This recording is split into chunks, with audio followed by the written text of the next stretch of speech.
Hello there everybody and welcome back to the Turn Cycling YouTube channel. Now today we're going to do something a little bit different. As you can tell, I'm not out on my bike. Instead I am in a kitchen. I want to do an unboxing and a kit review, which is something I've not done before. So we're going to be looking at the Zipp Service Core 70 Explore bars, or XPLR, or however that's supposed to be pronounced. I've been using Zipp Service Core 70 bars for about a year and a half now. Great fit, great position. They're quite a compact bar, so only a 70mm reach from the back of the bar to where your gear levers go. They're also a compact drop, so just one 25mm drop to the bottom of the drop handlebars. So they're good at stopping you overreaching on your bars. Found them really comfortable position. Just one of the issues I find with them is that I do love the kind of curved top of the ergo bars, but for some reason Zipp have made those so you then can't put aero bars on. It's actually really difficult even to get a Garmin mount onto those bars. So I've ended up using the more traditional round crossbar at the top, which is not quite as comfortable, but it does mean I can get my aero bars on. Now, about 6 weeks ago, Zipp released a new version of this called the XPLR, or the Explore. Now, this was specifically designed for gravel and ultra riders in mind. So when I first read about this, given my given the fact I liked the Service Core 70 bars, I really wanted to give these a go. So I bought what was pretty much the first set on general sale in the UK and fitted them to my moops, and I've been riding those bars for about the last 6 weeks. And I love them so much, I've got a new pair which are going to go onto the Fairlight, yeah, I'm going to ride those on that. So I just wanted to take you all through unboxing, talk you through the features that make them specific for gravel and ultra racing, and show them on my bike, go out for a ride on it, and yeah, give it a bit of a tour, talk through my experience with them, and explain why I love them so much as a handlebar. So let's get on with the unboxing, shall we? Probably supposed to do some cool cut thing here.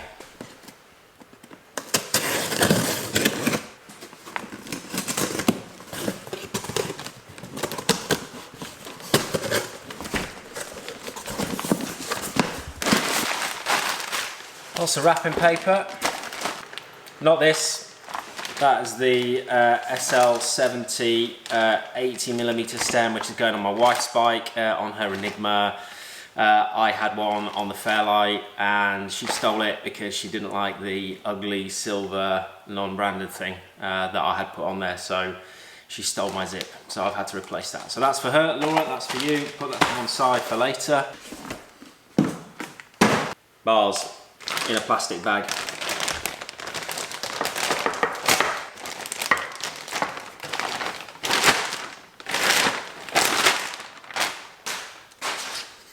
Now, they do two versions of this. The base version, which is the Service Core 70, is slightly heavier, but also it only comes as narrow as a 42cm bar. Now, I normally ride a 40.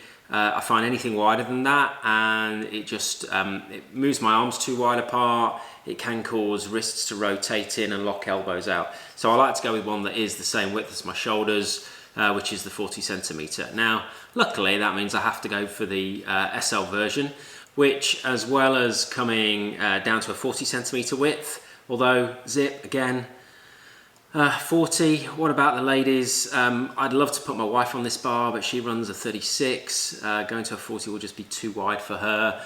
And a lot of the ladies that I coach, again, they ride on narrow bars. So, you know, Zipp, it's not just guys who do gravel riding. The girls want to ride and get dirty as well.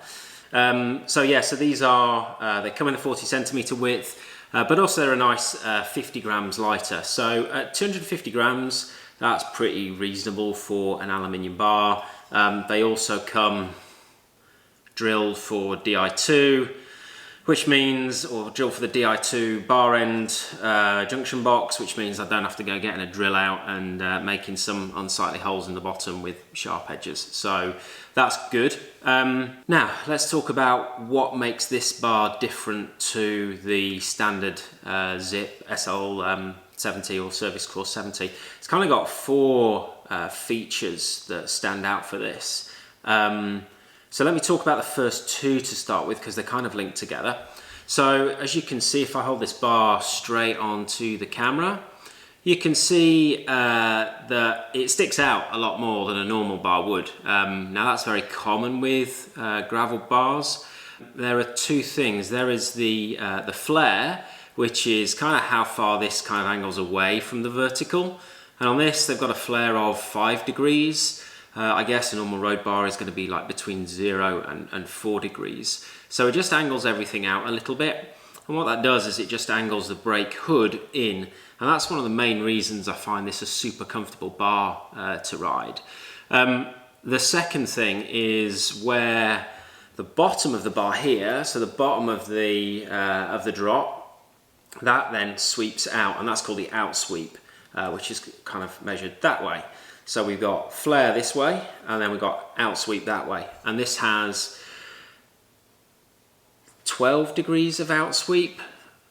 I'm telling you, I'm not asking you, I'm telling you. It has 12 degrees of out sweep. Well, that didn't work, did it? That's what happens when you try and do a video and you don't really know what you're doing and you're trying to use a new camera that you've never used before. Ran out of battery and was talking to myself for 5 minutes, thinking I was talking to you, and then realised that I hadn't saved any of the last bit of me talking through the features of this handlebar.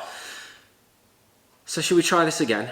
Anyway, yes, it does have a 12 degree out sweep and a 5 degree flare. So 5 degree flare, 12 degrees of out sweep, which kind of noticed looking closely at the bar does bring it kind of angled slightly in, which I think goes a little way to slightly reducing the width when you're on the bars. As I said, I've been riding these on the moots back in Dubai for the last 4 or 5 weeks, including on Biking Man Portugal. And when I jumped back on the Fairlight the other day, they did feel that little bit wider. I mean, we're not talking much, probably maybe 5 mil on each hood. So, you know, but that's still a centimetre overall. Anyway, going back to the standard Zipp Service Course 70 bars did feel slightly wider. So yeah, so that's flare and outreach. The second feature to talk about with these is the actual drop to the drop handlebar. On the standard Zipps, it's 125mm, which is fairly common for a compact handlebar. On these, it's only 115, so it's just that little bit less reach down to the bottom of the drops. And what I found was that, combined with that out sweep, made for a really well-controlled position when I was in the drops. And I found that riding rough roads, riding fast descents, just gave me that little bit more control over the bike. The third feature is regarding the top of the bars. So these do have the ovalized shape, or the ergonomic shape, that's on the ergo bars from Zipp, and also on quite a lot of other bars which they call an ergo shape. But here it combines that ergo top with more of a back sweep on the bar. So you can see that there, hopefully. It just curves back towards you.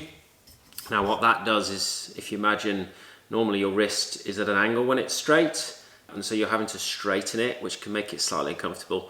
This just moves that around a little bit, not a lot, granted, but just enough to give it a little bit more comfort.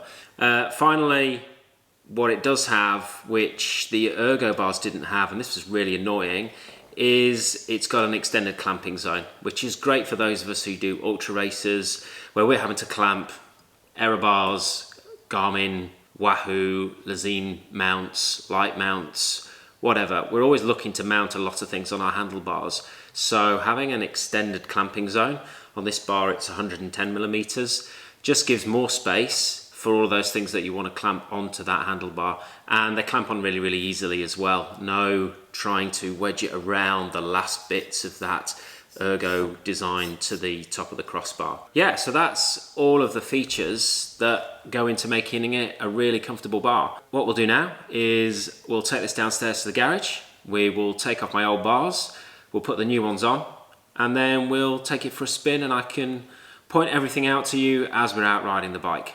Let's just hope the weather gets a little bit better because it's been raining heavily all day. Let's go.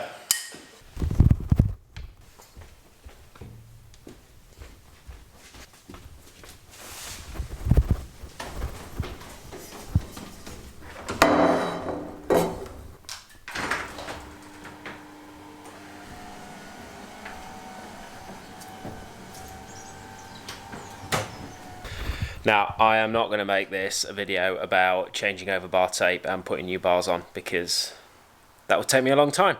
And bar tape wrapping is a black art. It's taken me about 6 years of practice to get just passable at it. So I'm not going to embarrass myself by showing off my bar wrapping skills. Instead, I'm just going to fit these. So we'll come back when that's done, eh?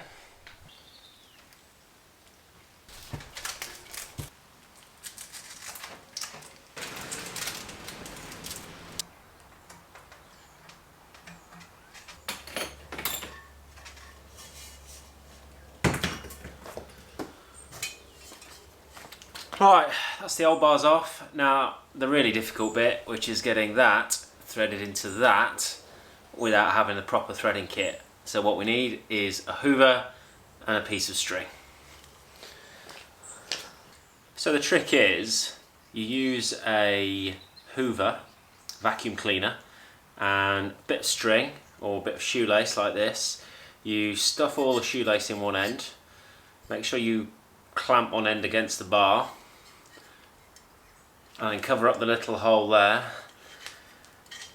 Hoover in the other end like this, and that sucks it all up and pulls it through. So now I've got a string through the bars and I can use that to thread my Di2 cable through, because I'm using the bar end junction box rather than the junction box that goes underneath the stem. The reason being, the stem junction box just really gets in the way when you've got things on the front of your bike like a roll bag or feed bags or aero bars or anything like that. Just the less you can have around there getting in the way, the better, because you'd probably rip off the junction box if you were in an ultra race where you were taking things on and off your bike all the time. So I always prefer bar end junction box.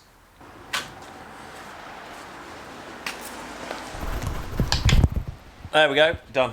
All fitted, all the Di2 gearing back in, bar tape back on. I've even put the bell back on. We're now ready to rock and roll.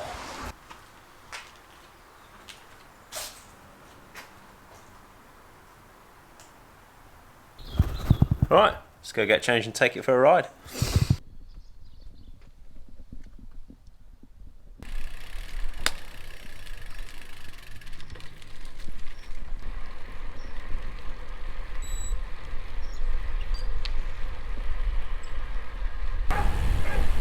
Lots of dogs. Now what you notice straight away when you're out on these bars is that your hands fall to a really comfortable position on the hoods. That flare just creates a much more comfortable position for your hands, especially over longer distances. You can see that the extra wide clamping zone gives you lots of space to get things onto your bars. Here I've got my bell, my Garmin, and probably still space for another adapter on there. And I know that with aero bars on there, you've still got space for a few things to clamp on just the outside of that, which makes it really useful for ultra racing and long distance trips. I also really like the short drops at the bottom of the bar. It makes riding on the drops for an extended period of time really easy. You don't feel like you're too low, and especially on a fairly tall gravel bike, or gravel bike that's tall at the front end, I think it gives a real viable alternative position for those extended periods of time. And then that 12-degree out sweep, I find it just gives me that little bit more control when I'm on the gravel and on the loose stuff.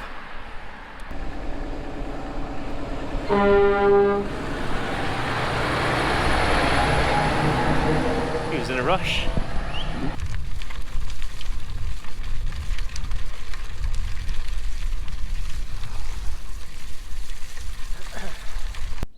That is the Zipp Service Course Explore bar. I have to say, there's nothing not to like about it. It's light, it's not super expensive, it's really comfortable, it gives you a nice compact position on the bike, short reach, short drop. It's just a fantastic bar. I'm really impressed with it. That's 2 bikes now I've got it fitted to, and I think I'll put this on my 3rd bike as well. And then my wife will tell me I should stop buying bikes and handlebars. Right, if you've enjoyed this video, if you enjoyed my first kit review, then do click like, click subscribe. That'll encourage me to do more of these. If there's anything that you want me to review, if you've seen kit that I'm using and you'd like my thoughts on it, then leave a comment below. And are you planning on getting bars like this? Would you go wider? If so, let me know in the comments and start the chat. Catch you later. Bye.